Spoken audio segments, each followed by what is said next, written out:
શ્રી ગણેશ યુવક મંડળ અલિન્દ્રા મહાદેવ ચોક અને સરદાર યુવક મંડળ અલિન્દ્રા દ્વારા જે ગણેશ મહોત્સવ થાય છે એના આપણે બંને વિડીયો જોયા છે। હવે આપણે અલિન્દ્રા ગામની અંદર વિવિધ બીજા ટોટલ 7 જગ્યાએ ગણપતિ મહોત્સવ થાય છે। એમાંથી આપણે સરદાર યુવક મંડળ અને મહાદેવ ચોકનો જે વિડીયો નિહાળ્યો છે, પરંતુ બાકીની જે 5 જગ્યાઓ છે ત્યાંનો વિડીયો હું તમારી સમક્ષ લઈને આવી ગયો છું।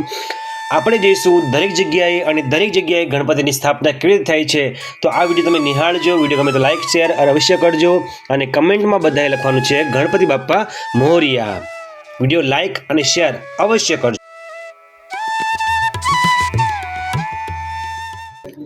તો દોસ્તો નમસ્તે, તમે આ વિડીયો નિહાળી રહ્યા છો।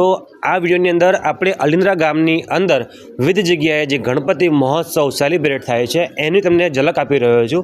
અત્યારે હું ફરી એક નવી જગ્યા પર આવી ગયો છું। તમે અત્યારે જોઈ શકો છો એક સરસ મજાની જે પંડાલ છે, નાનકડું પંડાલ છે પણ બહુ યુનિક પંડાલ છે અને અહીં આગળ પણ દર વર્ષે ગણપતિની સ્થાપના થતી હોય છે। ચલો આપણે અહીં આગળ જઈએ, બાપાના દર્શન પહેલાં કરાવીએ।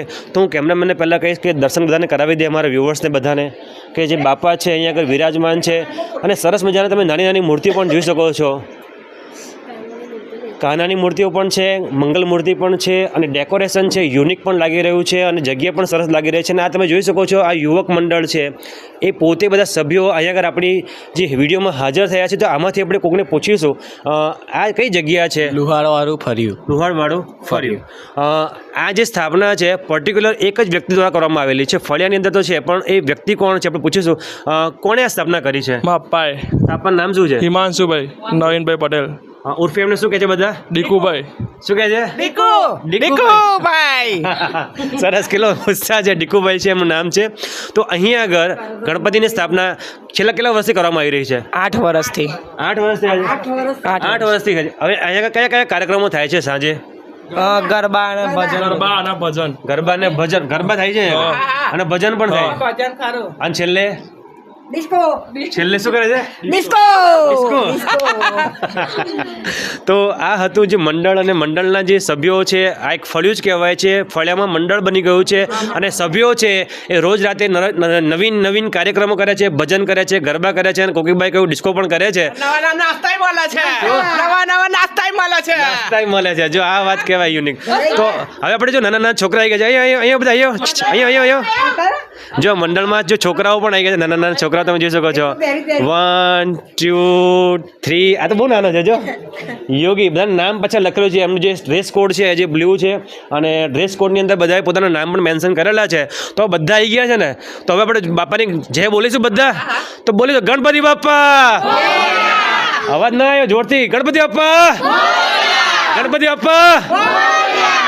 તો આ હતું લુહારવાળું ફળિયું, જ્યાંથી આપણી અપડેટ લીધી છે। હજુ વિડીયોમાં બન્યા રહો, હજુ તમને આગળ નવા જે ગણપતિના સ્થળ છે ત્યાં લઈ જવાનો છું। બિલકુલ સ્કીપ ના કરતા, નિહાળો પૂરો વિડીયો।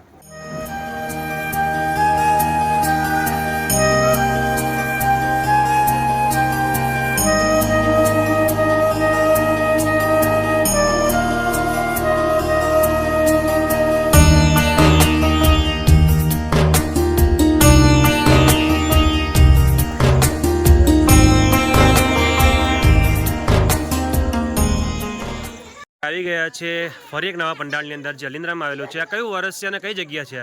આ વૃંદાવન સોસાયટી અલિન્દ્રા ત્રીજું વર્ષ ચાલુ છે। 3જું વર્ષ છે અને રોજ કયા કયા કાર્યક્રમો થાય છે? બસ રોજ ગરબા જ ગઈએ છે અમે તો। ગરબા જ ડેલી ગરબા? ડેલી ગરબા જ, મોજે મોજ એમ ને? સરસ સરસ। છે પ્રસાદીમાં એટલે 12 વાગે છે બરાબર, અને ફરી અહીંયા આગળ ગરબા ગઈશું આપણે 2 વાગ્યા।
વ્યુઅર્સ, આ છે સરસ મજાનું મંડળનું નામ શું છે બેટા? ગણેશ યુવક મંડળ, ક્યાં આવેલું છે આ? શક્તિનગર. અહીંયા કેટલા લોકો રોજ આવે છે 300 અને કયા કયા કાર્યક્રમો થાય છે? અલગ અલગ ભજનો. ભજનો, ગરબા, બધું મજા આવે છે ને? હા.